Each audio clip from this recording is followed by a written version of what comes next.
Sahabat budaya kembali berjumpa di obrolan budaya RRI.net dan kali ini kita akan membahas satu topik karena ini kita berkelindan atau berkaitan dengan Hari Pendidikan Nasional ya. Kita tidak jauh-jauh membahas seputar dunia pendidikan. Nah, tapi bagaimana kemudian pendidikan itu kita kaitkan dengan kebudayaan dan generasi muda. Untuk itu, kali ini obrolan budaya RRI.net akan mengetengahkan satu topik tentang budaya dan generasi muda. Dari kenal menjadi suka ya.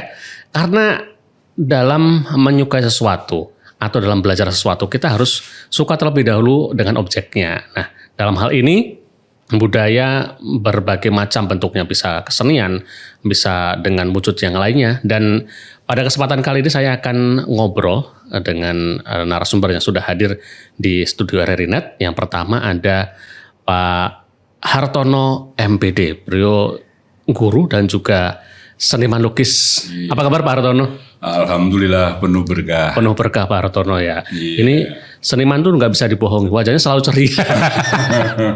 Karena apa yang beliau curahkan dalam seninya ya, dalam berkesenian, termasuk Pak Hartono ini seniman lukis begitu Pak Hartono ya. Iya. Ini terpancar dari apa yang beliau pancarkan dari wajah begitu kan. Yang kedua ada Mas Muhammad Fajri Fadilah SPD. Beliau adalah guru dan juga pemilik sanggar begitu Mas Fajri ya. Yeah. Apa kabar Mas Fajri? Alhamdulillah baik Mas Fajri ya. Ini luar biasa. Satu anak muda yang juga menggeluti budaya begitu ya dan juga kesenian. Di mana wujud kesenian itu banyak sekali sahabat budaya. Ada seni lukis, seni tari, seni kriya dan lain sebagainya. Oke. Saya ingin ke Pak Hartono dulu. Pak Hartono, berbicara seputar kesenian tentu ini berkelindan atau berkaitan dengan kebudayaan begitu Pak. Nah, dari kacamata Pak Hartono, bagaimana sih kemudian melihat kebudayaan itu dari perspektif anak muda Pak? Anak muda sekarang dalam memaknai kebudayaan atau kesenian itu seperti apa sebetulnya Pak? Ini menarik sekali karena kebudayaan dalam frame kehidupan itu yang pertama seringkali dipakai sebagai satu filter sekaligus pintu gerbang. Nah, pintu gerbang ini siapapun boleh masuk dengan cara berlari, berjalan, atau dengan cara apapun. Nah, filter ini yang seringkali belum melangkah sudah ada apa istilahnya larangan-larangan khusus. Misalnya pergi malam hari tidak boleh. Dulu duduk di pintu tidak boleh. Nah, kebudayaan dalam konteks kekinian, anak muda sekarang lebih melihat pragmatismenya. Teknologi menjadi sarana utama karena di teknologi ini menjanjikan banyak hal. Praktis, bisa dikerjakan di mana saja dengan satu sumber yang komprehensif. Nah, kembali lagi sebagai pintu gerbang oke, tapi sebagai filter juga bermasalah. Bermasalah juga ya. Nah, permasalahan ini bisa mulai dari keluarga, sejak ya keluar dari pintu rumah, kemudian masuk ke pintu rumah lagi, kemudian di tengah masyarakat banyak pintu-pintu yang terkadang bingung. Teknologi didapat seperti ini, di masyarakat seperti ini, dalam keluarga seperti ini. Nah, ini persoalan. Tapi apakah kemudian generasi muda ini menjadi beban? Tidak. Banyak anak muda yang luar biasa prestasinya, keberhasilannya, banyak hal. Maka kembali kepada kita, kebudayaan bagaimana cara kita melihatnya? Sebagai pintu gerbang yang akan memudahkan, atau sebagai jeruji besi yang akan memenjarakan kita. Dua hal sama-sama menariknya. Karena jeruji juga baik, pintu gerbang juga baik. Mungkin sementara itu. Oke, jadi ini ada apa ya Pak ya? Satu hal yang mungkin dalam konsepsi saya itu bertentangan begitu ya Pak ya. Antara kultur yang ada, mungkin kalau dalam hal jeruji besi tadi ya Pak ya. Itu kan kultur yang sudah berkembang begitu ya Pak ya. Itu kemudian dengan apa yang didapat anak muda sekarang begitu. Anak muda sekarang dengan segala kebebasannya termasuk dalam mengakses teknologi dan sebagainya, itu kan mereka juga punya banyak kebebasan. Nah, bagaimana akhirnya untuk mengharmoniskan dua aspek ini Pak? Banyak kan sebenarnya ketika anak masih dalam kandungan itu kan sudah dijadikan orang sakti oleh orang tuanya. Misalnya acara mitoni. Ini culture yang sangat luar biasa. Kemudian lahir dengan segala doanya, sekolah dengan segala ilmunya. Nah, ini banyak bekal yang sudah dimiliki sebenarnya. Tapi kembali lagi memaknakan kebudayaan itu akan seperti apa. Lagi kalau sudut pandang orang zaman dulu, semua dimulai dari keluarga. Kan dari keluarga lah itu arah kemana ia melangkah. Karena apa? Sejak bangun tidur, mandi, sarapan, dan seterusnya dalam keluarga itu benar-benar terikat oleh kondisi kultur keluarga. Betul. Nah, gambaran orang di masyarakat bagaimana dalam si anak itu dalam keluarga itu sudah jelas. Nah, kembali ke pemaknaan tadi, semua berpulang kepada keluarga. Dimulai dari keluarga, melangkah keluar, mendapatkan kembali dalam keluarga, membangun stabilitas. Banyak hal yang bisa dilakukan anak muda, prestasinya banyak, termasuk hari ini juga banyak sekali. Mungkin itu sisi yang lain. Sisi yang lainnya ya Pak ya. Jadi untuk mengolahnya kembali ke keluarga tadi ya Pak. Keluarga. Oke, baik. Saya beralih ke Mas Fajar ini sebagai, nah ini kan juga anak muda begitu ya. Dan juga pelaku seni begitu kan. Nah, dari kacamata Mas Fajar Mas, memandang budaya dari perspektif anak muda sekarang seperti apa sih? Mungkin dari teman-temannya Mas Fajar begitu. Iya. Kalau dari kacamata saya, budaya itu diminati atau disenangi kalangan generasi muda itu yang membuat hatinya suka dulu. Suka dulu. Ya. Tadi benar yang dikatakan Mas Idris, bermula dari kenal lalu suka. Kalau sudah suka pasti akan mau belajar mencari sesuatu, belajar, kemudian mendalami lebih dalam seperti itu. Dan tapi kaum muda sendiri biasanya juga akan memilah-milih, memilah-milih kebudayaan yang bisa dia terima. Nah, di sisi ini sebenarnya peran keluarga lagi, Pak, itu juga mendorong. Bagusnya tuh kebudayaan ini seperti ini. Tapi dengan adanya teknologi, itu anak muda bisa lebih leluasa mencari informasi yang dia ingin tahu tanpa harus mendengarkan orang lain termasuk keluarga. Jadi benar lagi yang dikatakan Pak Hartono, perlu adanya filter sebenarnya itu. Cuma memang dorongan teknologi itu ada plusnya dan ada minusnya untuk terutama kaum muda, Mas Titis, seperti itu. Jadi memang pengaruh teknologi besar sekali begitu ya, termasuk dalam hal memaknai kebudayaan, kemudian berkenal dengan kebudayaan juga. Oke, banyak sekali kebudayaan baru begitu ya Pak dan Mas Fajri ya. Tapi bagaimana kemudian memfilter itu kebudayaan itu kemudian bermanfaat atau tidak? Itu kan juga sekarang jadi hal yang perlu dipikirkan Mas Fajri. Nah, kalau dari Mas Fajri, gimana sih Mas?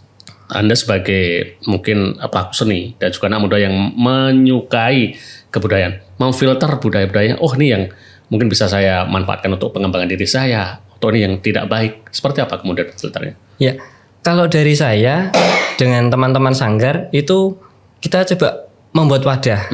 Ya, kalau dari saya pribadi memang ada sanggar. Kita kumpulkan teman-teman, yuk kita belajar kesenian. Dari berbagai macam kesenian kita kumpulkan. Kamu bisa apa? Seni tari. Kamu bisa apa? Seni rupa. Kamu bisa apa? Seni karawitan. Yuk kita saling belajar.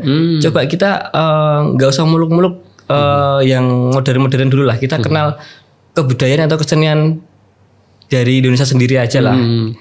Lama-lama mereka juga kenal, lama-lama mereka juga suka. Dan tentunya kita perlu adanya pendampingan sebenarnya, Mas Ides. Pendampingan dari senior. Seperti dari mungkin kita memanggil guru, juga kita belajar biar terarah. Dan ketika terarah nanti anak-anak juga makin ternyata kebudayaanku juga seperti ini, lebih ada arti kerennya, nggak kalah dengan yang lain seperti itu, atau hal-hal yang modern yang lainnya gitu.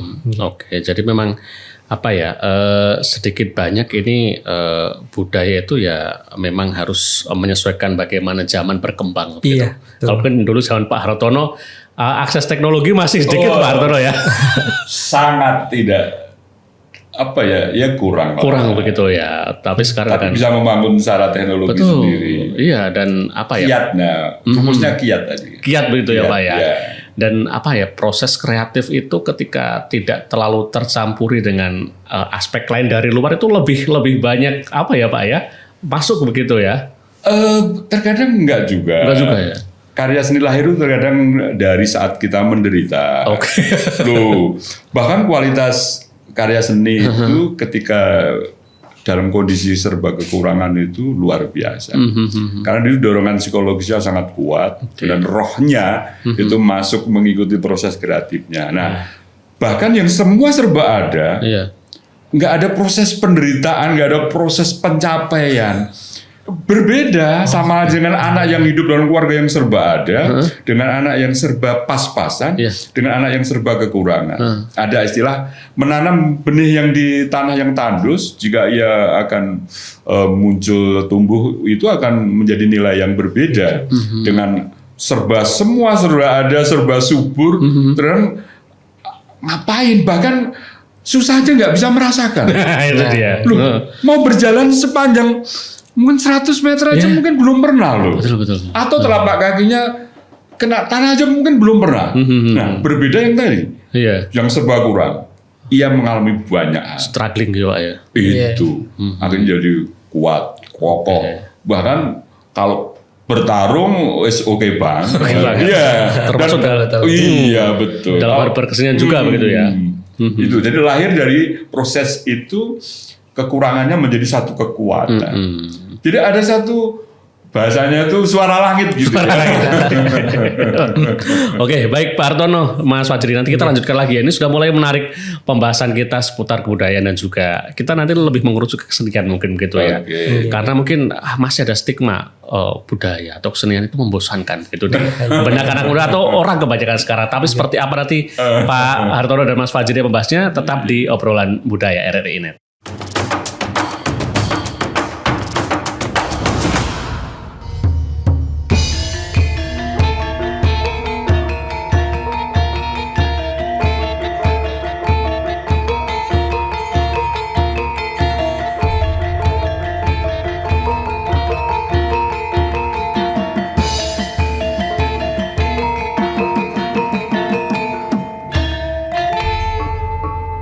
Minangka pambuka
keren banget nih. Katanya ada obat herbal bisa mencegah sakit gigi seumur hidup. Ada hoax tuh. Widih. Ini juga keren nih. Ada sumber energi baru PLTH, pembangkit listrik tenaga hampa. Iya, itu juga hoax kali. Lu bacanya apaan sih? Aduh, pantesan portal abal-abal lu baca. Kalau mau baca berita yang lengkap tapi udah verified, mulai dari berita nasional, internasional, olahraga, gaya hidup sampai hiburan, lu cukup klik rri.co.id. Di situ lu juga bisa streaming RRI digital. Aduh, makanya cek-cek dulu biar gak kegocek di rri.co.id.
Masih di obrolan budaya RRI Net, sahabat budaya, masih membahas seputar dialektika kebudayaan dan juga perkembangan kebudayaan ya, terutama di kalangan generasi muda. Bagaimana kemudian anak muda itu dari kenal menjadi suka. Oke, dari kenal menjadi suka. Tapi sekarang Pak Hartono masih banyak stigma, terutama ya bukan cuma anak muda ya. Kalau kita terlalu menyalahkan anak muda, kurang bijak juga begitu Pak Hartono ya. Betul. Di masyarakat pada umumnya pun masih ada stigma kebudayaan. Kesenian itu membosankan atau menjemukan begitu Pak Hartono.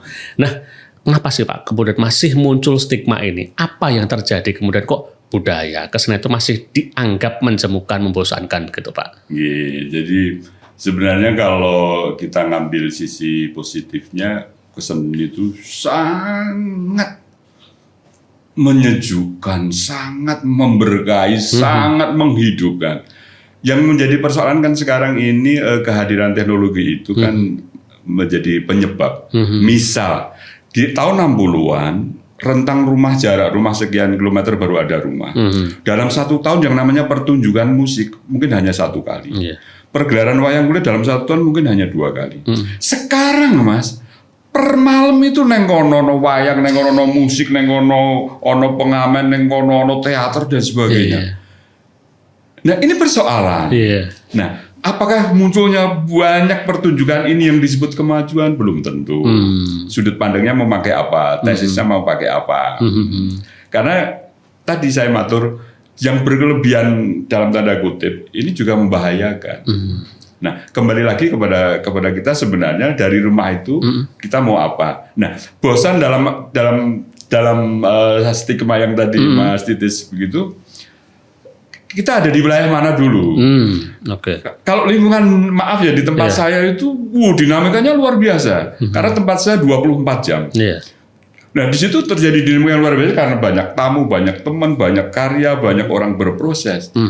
Nah, akan membosankan jika dalam satu rumah, dalam satu keluarga, orang tuanya sibuk, tidak terjadi interaksi antara anak dan keluarga, dengan tetangga tidak mau kenal karena perbedaan ekonomi. Ini sangat membosankan. Apakah akhirnya apa? Ngapain menonton wayang ke sana? Di HP sudah ada. Ngapain mau lihat pertunjukan musik di sana? HP tinggal pilih. Nah, bosan dalam tanda pemahaman ini sebenarnya relatif. Kembali kepada keluarga, diri kita, siapapun. Karena kajian-kajian tertentu di kampus yang mengelola kesenian, dinamikanya luar biasa. Termasuk orang yang berproses dalam berkesenian. Misalnya saya pameran. Kalau pameran ini saya tidak hanya sekedar memamerkan lukisan. Ada proses interaksi dengan masyarakat. Misalnya besok itu saya ngadakan melukis bersama. Cat saya siapkan gratis, tidak saya pungut biaya. Saya beri piagam penghargaan. Terus penutupannya nanti dialog dengan wakil bupatinya. Artinya apa? Kembali kepada diri kita, memaknai kebudayaan. Menjadi gerbang berkah, apa jeruji yang membosankan? Kembali ke itu tadi ya? Kembali ke itu Mas Itis. Sangat relatif, tapi bagaimana melihat, bagaimana memulai itu lebih penting.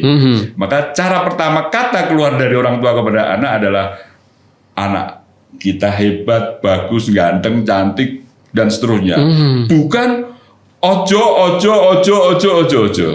Ojo ini dalam artian ini perintah larangan.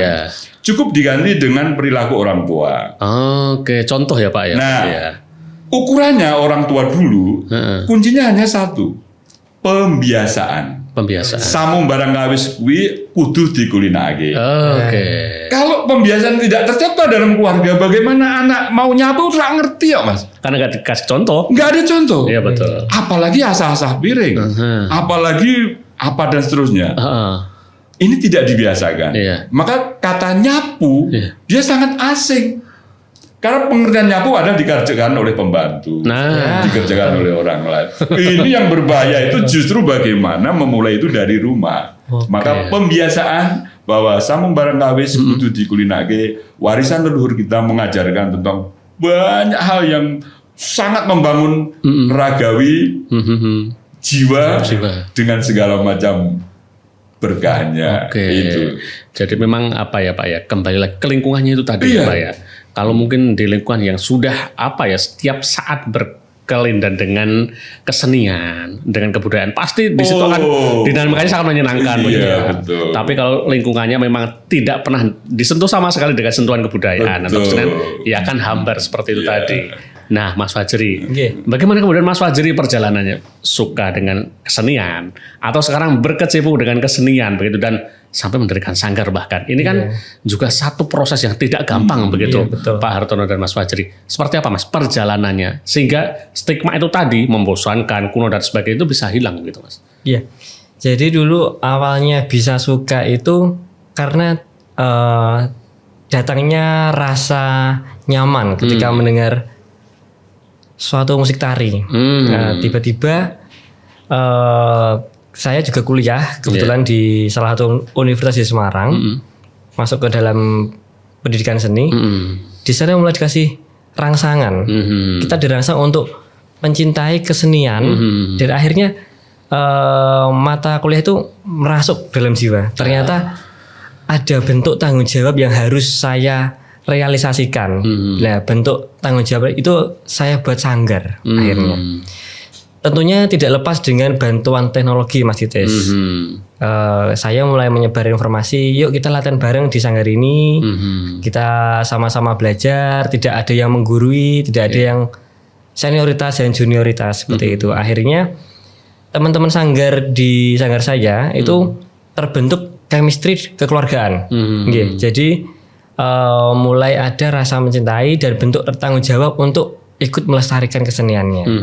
Tapi juga ada ini Mas, suatu hal yang sedikit menghambat dari teknologi. Dan itu saya amati dan saya udah mulai evaluasi. Benar kata Pak Hartono, teknologi itu ada minusnya. Ternyata bantuan teknologi terutama dalam seni tari, karena memang fokus utamanya di seni tari. Ketika materi cepat selesai, orang cepat bosen. Cepat bosen dengan latihan yang step by step. Ternyata rasanya juga berbeda Mas. Rasanya juga berbeda. Jadi mulai dari situ saya kolaborasikan step by step, kemudian kita padukan dengan teknologi. Step by step lagi kita padukan dengan teknologi lagi seperti itu. Jadi perlunya penyeimbang antara teknologi dan seperti teknik untuk secara langsung, bukan dari teknologinya itu. Karena orang memang gampang lihat dari YouTube, asal gerak dan sebagainya. Tapi kita juga perlu langkah-langkah untuk mendapatkan gerak ini hitungannya piye toh? Gerak itu hitungannya gimana? 1, 2, 3, 4. Enggak tiba-tiba langsung gerak aja gitu, enggak. Jadi kita juga arahkan untuk tidak langsung menguasai geraknya, tapi juga melalui prosesnya. Itu ada hitungannya, itu ada artinya, ada maknanya dan lain sebagainya seperti itu Mas. Akhirnya sampai sekarang saya terapkan dari tahun 2018 hingga saat ini bertahan, dan kemarin puncaknya di tahun ini kita mengadakan Hari Tari Dunia itu Mas. Luar biasa. Oke, saya kembali ke Pak Hartono lagi. Pak, apakah ada perbedaan hasil Pak? Proses berkesenian dengan didampingi oleh guru. Semisal Pak Hartono ada anak didiknya kemudian diajari secara telaten begitu setiap hari. Dengan anak itu hanya belajar dari teknologi saja. Dari hasil yang dihasilkan apakah nanti juga berbeda kualitasnya gitu Pak? Bahasa pendampingan ini kan saya kok selalu was-was ya. Kok diajari kendel gitu. Loh. Dalam proses pendidikan yang saya amati bahwa di sekolah itu kan menyiapkan anak didik menjadi orang yang memiliki kepercayaan diri.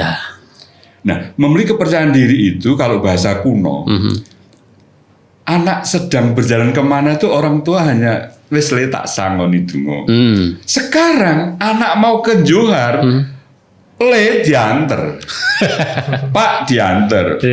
Nah, sama proses berkesenian itu kalau selalu didampingi, dia akan mengikuti do re mi fa sol la si itu tanpa ada keberanian menciptakan sesuatu.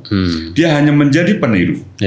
Maka dua hal, pendampingan dan berjalan sendiri, hal yang berbeda. Tetapi di dunia pendidikan di Indonesia memang kata pendampingan ini sangat dekat, karena ya mungkin zaman penjajahan itu kan wong kudu dikancani, didampingi, membayar. Doktrin dari dulu ya Pak ya. Doktrin. Akhirnya apa?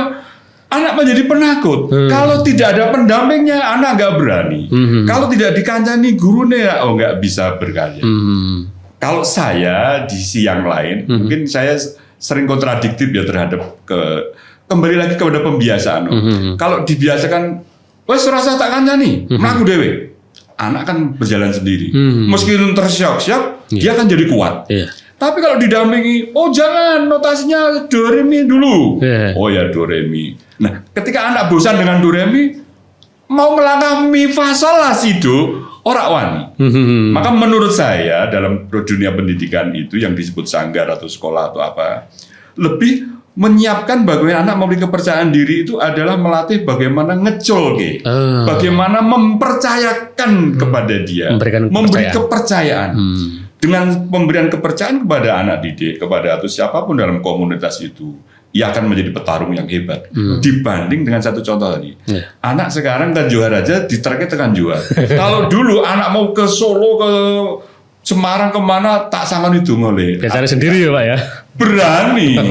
Dua hal ini plus minus oke, tetapi saya lebih memilih menanamkan kepercayaan diri sejak awal itu akan lebih baik. Satu kasus contoh dalam dunia seni rupa, yang guru ngajari dengan contoh, anak akan melakukan seperti apa yang dicontohkan.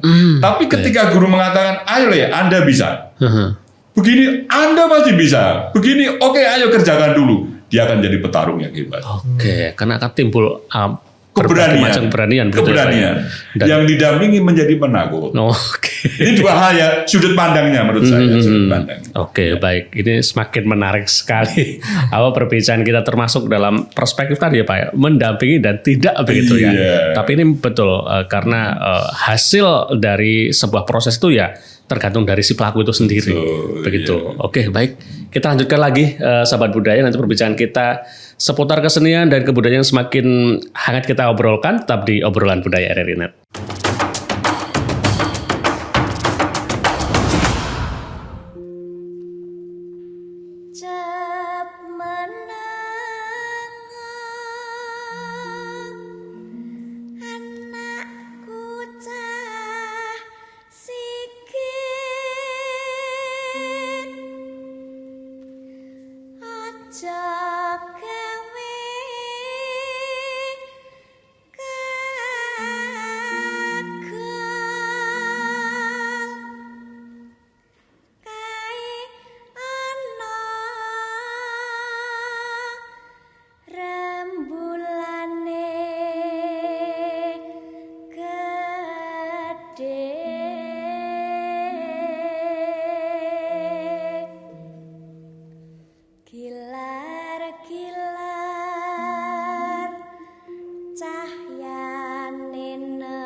RRI Digital dengan tampilan baru, berbagai konten kolaborasi dari berbagai program nasional, termasuk siaran visual langsung, siaran radio langsung, daftar putar musik, podcast, berita video, dan berbagai fitur interaksi pengguna dalam permainan.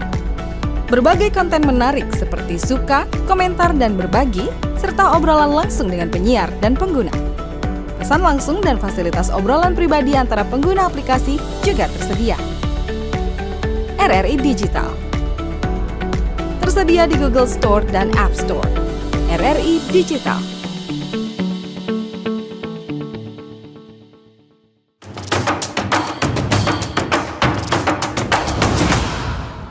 Masih di obrolan budaya RRI dan semakin hangat perbincangan kita sahabat budaya membahas putar anak muda dan juga realita kebudayaan yang ada. Tadi dijelaskan Pak Hartono bahwa didamping itu tidak selamanya baik, begitu Pak Hartono ya. Bahkan anak yang dilepas pada saat hujan-hujanan, disuruh berlari, disuruh berjalan itu akan menjadi anak yang mandiri dan dia akan berjuang. Begitu ya Pak Hartono. Wow. Kuat begitu ya. Dan ini perlu kemudian dibiasakan. Kita masuk ke ranah seni mungkin begitu ya Pak ya. Ya seperti itu. Dilepaskan biar kreativitas itu muncul. Betul. Begitu Pak Hartono ya.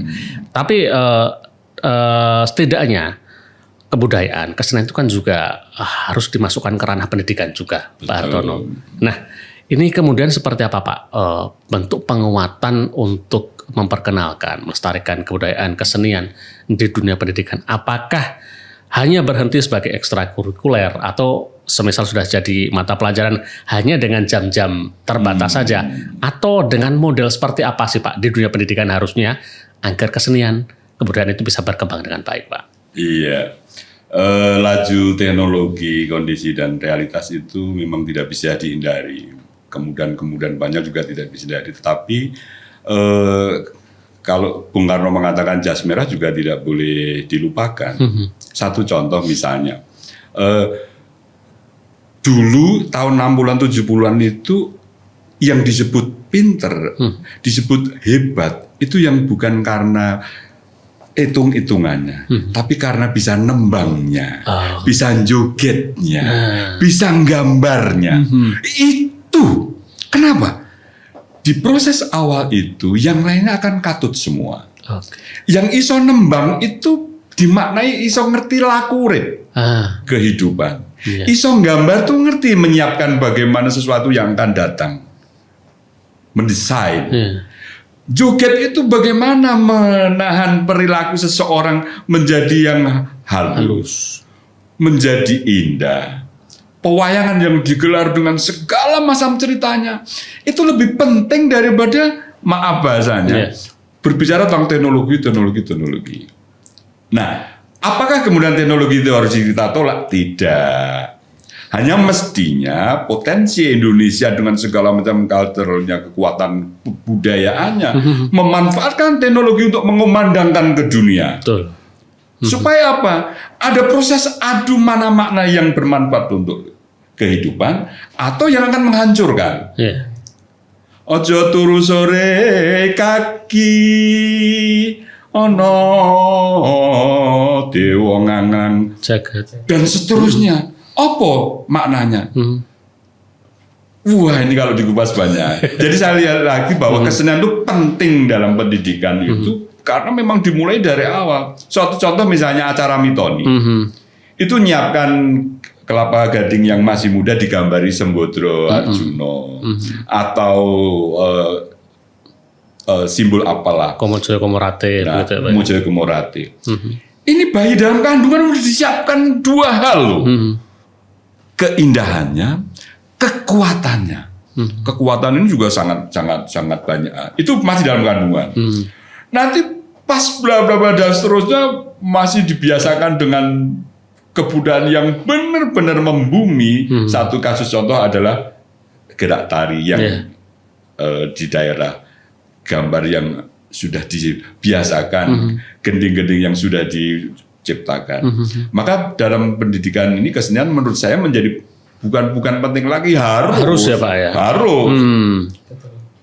Kalau kita hanya mengandalkan maaf ya, logika 2 kali 3 sama dengan itu, waduh, kepekaannya tidak terasah. Betul. Maka kesenian ada di gerbang pertama itu karena akan menfilter secara otomatis.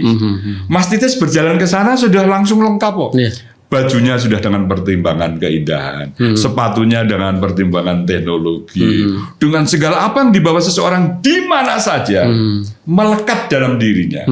Maka seni adalah kehidupannya itu, bukan seni yang dipisah di apa dengan jauhkan dari kurikulum, hanya diterapkan sebagai ekstrakurikuler. Tidak, kesenian itu harus melekat dalam sendi-sendi kehidupan, rohnya itu ada di dalamnya. Karena mengatakan bajingan dan sebagainya, kalau orang yang sudah terbiasa berkesenian, pasti tahu gitu ya Pak ya. kok begitu gitu.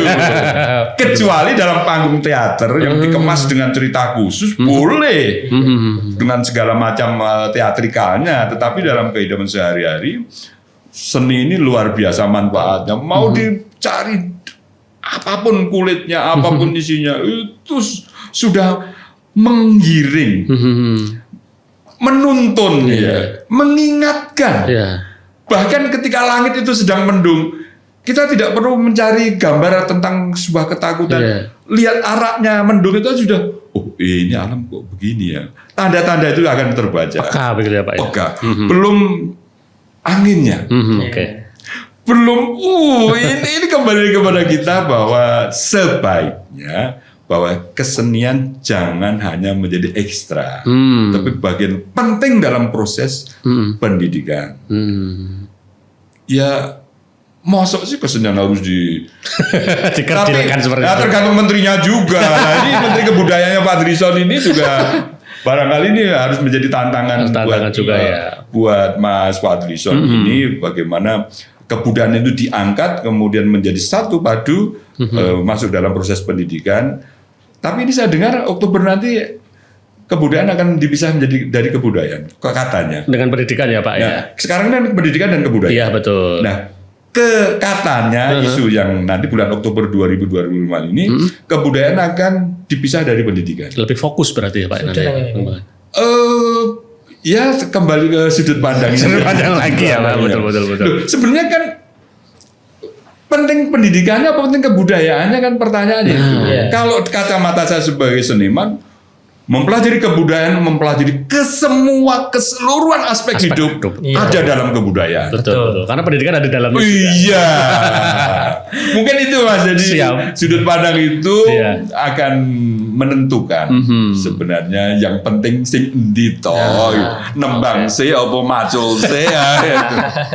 Oke. Mas, kalau dari sudut pandang Mas Fajri yang mungkin sekarang juga masih di sebagai pendidik juga begitu Mas. Betul. Seperti apa kemudian tadi memperkuat dari statement Pak Hartono juga tidak hanya dijadikan sebagai case saja, tapi bagaimana kemudian diinternalisasi ke diri siswa itu tadi. Gimana Mas kalau menurut Mas Fajri? Ya, sebenarnya untuk di dunia pendidikan Mas, itu sudah ada perhatian.